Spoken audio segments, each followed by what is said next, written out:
하로 시작해. 하. 하? 하루 강아지 법 무서운 줄 모르네. 정신 나갔나?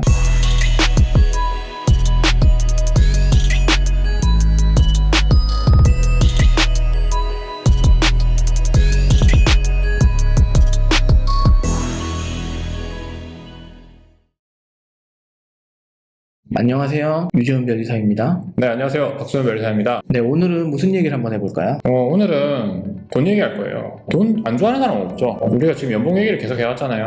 그래서 연봉 얘기 계속 해오면서 지난 의사와의 연봉 비교 콘텐츠에서도 그때 취지가 좀 연봉 하지 말자. 네. 였는데 지금 뭐 저희한테 제가 그때 어그로를 끌었더만. 무슨 억울해? 진짜 제 연봉이 궁금하시면 제 개인 메일을 보내주셨더니 정말 그렇게 많이 보내주시니 제가 이제 고객한테 받는 메일보다 훨씬 많이 받아가지고 일일이 다 회신을 해드리긴 했는데요. 제가 메일을 보내드리면서도 들었던 생각이 사실 이 영상의 본질을 아직까지는 잘 이해를 못하셨구나, 아니면 우리가 잘 전달 못했구나. 그래서 이 연봉이라고 하는 거에 목매다가는 나중에 진짜 X가 있다. 어쨌든 유변리사님이랑 저랑 공감대를 그 부분에서 형성하고 있습니다. 그래서 앞으로 좀 연재의 형태로 100회짜리 계획물. 네. 근데 사실 이걸 어디까지 얘기해야 될지는 저도 사실 좀 감은 잘 안 와요. 돈 얘기하다가 뭐 사실 좀 안 좋은 일을 겪으신 뉴스에서 많이 나오잖아요. 그래서 그런 분들도 있고 뭐 하다 그분들이 보니까 뭐 사기꾼이니까. 일반론에 대한 리마인딩 내지는 또 우리가 잊고 살았던 부분에 대해서 한 번 더 말씀드리는 어떤 그런 차원이었으면 좋겠어요. 그렇기도 하고 네. 내가 살면서 좀 안타까웠던 부분. 20살 때 아무것도 모르고 지나갔지만 이제 와서 좀 깨달았던 것들을 같이 네. 공유를 해보면 좋지 않을까라는 생각을 합니다. 우리가 변리사가 된 계기에 대해서도 말한 적이 있었거든요. 그러니까 저희 솔직히 말해서 전부 다 연봉이 5억이 넘는다더라라고 하는 기사를 보고서 사실 변리사를 시작했고, 연봉을 많이 받으면 안정적인 생활이 가능하겠지라는 생각이 많이 크게 작용했었어요. 너무 무서웠어요. 살아가는 게 너무 무섭고 이 사회로 나오는 게 너무 무서워서 찾은 길이 사실 뭐 그때 의사, 뭐 변리사 그런 거죠. 잘나셨네요. 왜 잘나요? 지금 자기 자랑하는 거예요. 아니라니까. 그래서 지금 여러분 무서운 게 포인트입니다. 무서운 게. 근데 다들 같아. 네. 뭘 모를 때, 어렸을 때 왜 그런 교육이나 인식들이 만연해 있었는지를 예전에 어떤 경제 지표들을 간단하게만 살펴보고 넘어가죠. 80년대 물가 한번 보시죠. 강남집이 1200만 원. 1200만 원. 네네. 과장급 월급이 50만 원이었네요. 2년 모으면은 서울의 아파트 한 채를 살 수 있는, 그러니까 근로소득이나 연봉만으로도 희망을 갖고 살아갈 수 있는. 삽질을 하지 않으면 네. 다들 잘 먹고 잘 사신 거예요. 그러니까 삽질이라는 게 주식을 하다 보통 또 말아먹었어요. 주식을 하고 말아먹거나 사기를 당하거나 사기당하거나 보증 쓰거나. 그렇죠. 지금 우리 연봉 1억이라고 가정해볼게요. 그럼 2년 모았어요. 2억 되면 뭐 살 수 있어요, 서울에서. 근데 그 세전이라서 2억도 아니야 사실. 강남집으로 가정하면 베란다도 못 사는 돈이죠. 근데 이때는 은행 이자가 굉장히 높았어요. 20%대. 그러니까 그때는 그냥 열심히 뭐 회사 다니시면서 일하시고 저축만 해놓으면 노후가 걱정이 없는 거죠. 그때 그렇죠. 왜냐면 아파트 그때 이제 집 사면 또 집값도 잘 오르고 그렇게 됐는데 지금 이제 젊은 세대가 이제 방법이 없는 거죠. 그렇죠. 어떻게 집도 못 사겠지, 뭘 못 사겠지 하니까 헬조선 그러면서 이제 맞아요. 욜로족이 갑자기 나오고 무슨 오포족인가요? 뭐 무슨 포족이 나오고 어쨌든 행복회로.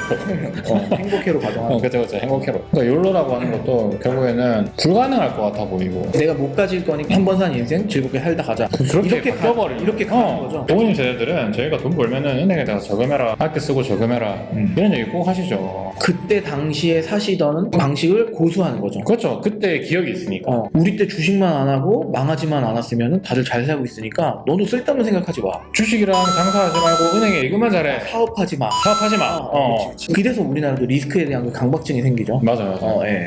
어쨌든 교육이라고 하는 거는 학교에서 어떤 제도상의 교육을 받는 것도 있고 집에서 또는 내지는 주변에서 친구들이랑 경험적으로 체득하는 부분들도 있단 말입니다. 우리한테 잘 알려주지 않은 내용들을 이제 지금부터 얘기를 좀 하려고 해요. 우리가 많이 생각하고 논의했던 것들을 같이 뭐 뭔 얘기를 어렵게 싸웠다 하면 되죠. 같이 논의했던 것들을 같이 생각해보자는 거죠. 그렇죠. 우리 생각을 우리끼리만 갖고 있는 게 아니라 여기다가 툭 던져놓고 한번 얘기를 해보자, 이런 거예요. 교육이 잘못됐다기보다는 어떤 부분을 더 알려줬었어야 되는데, 우리나라가 20대까지 대학생이 될 때까지 학교에서 주입식 교육을 받는데 그거는 그냥 입시 공부잖아요. 사회에서 사는 방법에 대한 교육은 전혀 하지 않죠.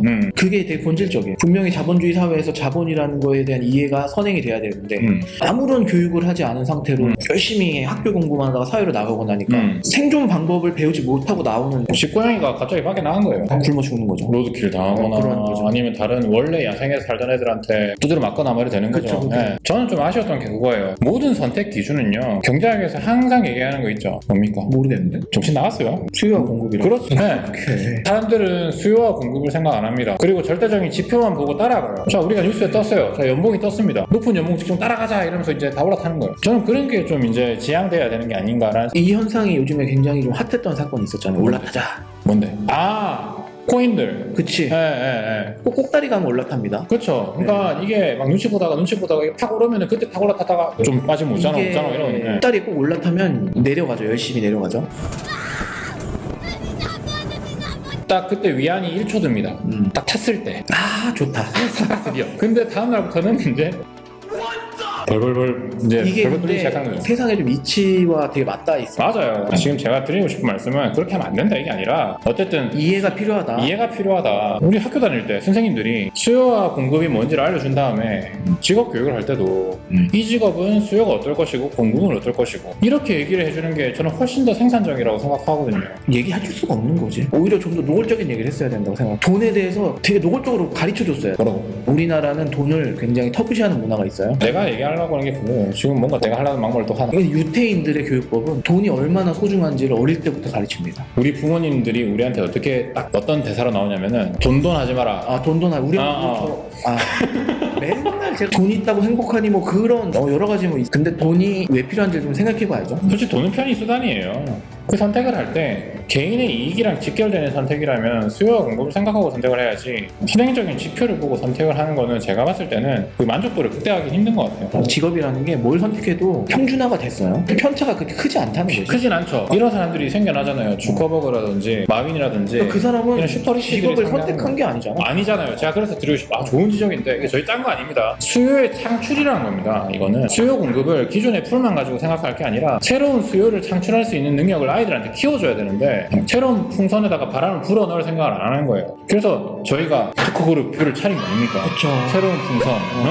근데 왜 가난해지는지 얘기 좀 안 했네. 그거죠. 수요 공급에 대한 이해가 안 된 거. 뭐 그거보다 선행된 얘기는 80년대 물가 얘기했잖아요. 좀 화폐 가치가 떨어진다는 게 중요한 포인트이긴 해. 제로 금리에 수렴을 하는 그 과정에서 화폐 가치가 점점 감소를 하니까 아무리 돈을 모아봤자 우리의 예전 방식, 예를 들어서 근로소득을 모아서 저축하는 방식으로는 점점 더 가난해지는 거죠. 그렇죠. 물가 상승률을 못 쫓아가니까. 뭐 돈을 모으고 가지고 있을수록 점점 더 가난한 거예요. 근데 어디다 투자를 하려고 하면은 우리 부모님 뭐라고 하셨죠? 절대 주식하지 마. 그치. 절대 주식하지 말고 쓸데없는 짓 하지 말고 돈에다가 모아라. 이게 핵심입니다. 부모님 입에 달고 사시죠. 스타벅스 커피 하루에 한 잔 사 먹을 수 있는데 믹스커피 다 먹어. 근데 사 먹으면 안 되죠. 절약과 저축이라는 것만 뇌 구조의 한 거의 80% 이상을 차지하고 있는 거 아닌가라는 생각을 잘 한다는 거죠. 절약이라는 것과 좀 이 자본에 대한 이해가 같이 좀 같이 가야 돼요. 맞물려서 나의 미래를 설계할 필요가 있다. 저축과 절약도 안 중요하다는 거 아니에요. 왜냐면 이거는 나중에 자산 설계를 위한 총알이거든요. 어차피. 너무 연봉 타령하는 걸 보고 있으면 답답합니다. 답답하고 다른 감정은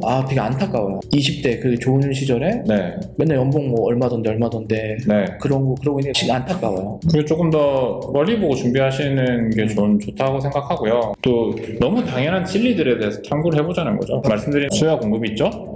그 다음에 또 유명한 말 뭐 있습니까? 하로 시작해. 하. 하루 강아지 범보서 온줄 모르죠. 정신 나갔네. 하이 리스크 하이 리턴? 리스크에 대한 이해를 해야 되는. 그렇죠. 그냥 완전 객기 부리고 올인 땡기는 게 그게 리스크가 아니죠. 아니야. 진짜 그런 얘기들을 앞으로 재밌게 또 좀 허심탄회하게 풀어볼 거고요. 마지막으로 인용하고 싶은 말이 있습니다. 하세요. 제가 신사임당이라는 유튜버님의 영상을 사실 자주 봅니다. 빨죠. 빨지는 않고 네.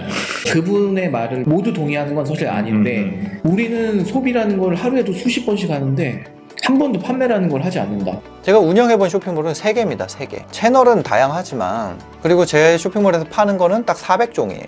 근데 반대로 물건을 사보신 적은 몇 번 있으신가요? 진짜 셀 수도 없을 만큼 살 거예요. 우리는 딱 눈 뜨자마자 집에 오기 전까지 여러 종류의 물건을 삽니다. 살면서 내가 쇼핑을 해본 횟수, 숫자를 기억할 수 있는 사람은 진짜 몇 명 안 될 거예요. 그 정도로 우리는 많은 소비를 합니다. 저는 그런 생각을 해요. 우리 모두는 소비에는 프로지만 판매에는 아마추어구나. 중요한 포인트라고 생각하거든요. 쓸 줄만 알지 벌 줄을 모른다고 그런 취지일 수도 있죠. 한 번도 돈을 어떻게 벌지 고민하지 않고 쓰기만 하는데 뭐 헬조선이 나라가 막 그런 얘기를 하는 게 좀 안타까울 수 있으니까 좀 더 생산적으로 부자가 돼야죠. 네. 헬조선이긴 하지만 우리는 살아남아요. 헬조선이라는 말 별로 안 좋아하지만 하나의 현상화되고 있고. 진짜 헬조선은 아니죠. 그냥 각자의 판단일 뿐이죠. 우리 여기서 어쨌든 도피하지 말고 잘 삽시다. 잘 살아보자. 이런 얘기입니다. 다음 시간에는 어떤 강론으로 돌아갈 건가요? 한 단계 차례차례. 우선 마인드가 제일 중요합니다. 우선 생각 좀 해보자. 그리고 우리가 이런 얘기들을 같이 공유하고 풀어갈 수 있으면 좋겠습니다. 재미있는 돈 얘기 어때? 쇼미더머니랄까요. 재미있는 돈 얘기? 아이씨. 재미있는 돈 얘기 다음 시간에 쇼미더머니 다음 시간에 찾아뵙도록 하겠습니다. 네. 네, 감사합니다. 감사합니다.